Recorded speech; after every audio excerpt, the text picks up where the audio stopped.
What is yoga? Oh gosh. Um is this like a 5-day long podcast? No, Is give me the this elevator pitch. Yeah. Well, no, it will be. I think we'll probably learn what yoga is over the span of our relationship with the audience. And this will be the first for you. The first kind of like volley of what yoga is in a Mhm. nutshell. Mhm. Can you nutshell it? Man, I don't know because this is something that even when I'm like trying to condense it, I end up talking about it for a really long time. Like I think about teacher training when we have a short session on what is yoga, it's about an hour long. Yeah. So I think, it has meant different things at different points in time. It's like anything that if there's something that has been around for hundreds, thousands of years, it kind of changes based on the culture, based on, what's happening.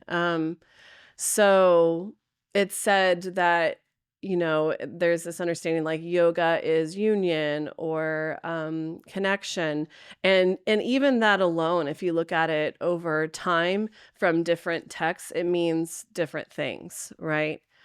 So today for me, and that's the other thing, like it can be very personal, right? So today for me, I think yoga is um it is a lot of different techniques and tools that help me feel more connected to my highest self. And I think that can be defined in many different ways. For someone, highest self is directly connected to God, or consciousness, right? And then for others, it's like the best version of them, right? In any given moment. There is a spirituality aspect to it for me. But would I say like my highest self is soul or spirit? I don't really know. I don't have the answer to any of those, and I'm fine with not having the answer. So it's just connection to highest self for Yeah. me. And yoga it's like the tools that can help me kind of feel more connected. It's the practice that keeps me more honest, Hmm. right, about where I am in the world and who I am. And yeah, so I guess that's as concise as I can get. That's a wonderful answer. Maybe I'll ask you that every time. Might change. Yeah, I hope it does. I Uh-huh. think I'll ask everybody that Mhm. because it's like, what does love mean? Right. Yeah. It is, Mhm.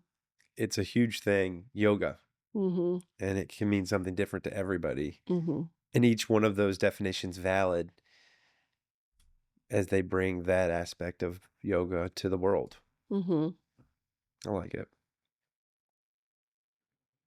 I thought you'd be like, yoga is these postures. You do this downward dog. You No. do this other thing. You To me breathe. that is not yoga. That's not yoga. No. You breathe in Mhm. relationship to movement. That I would say that is the physical practice under this massive umbrella of That's what yoga. gets you to yoga. It's one technique, One technique. right, that can be utilized. Does Mhm. does yoga encompass mindfulness and meditation? I mean, so historically, the techniques, whether it's breathing, like pranayama, whether it's the asana, the physical postures, and then a wide variety of other techniques, were used to then kind of prepare for some form of meditation.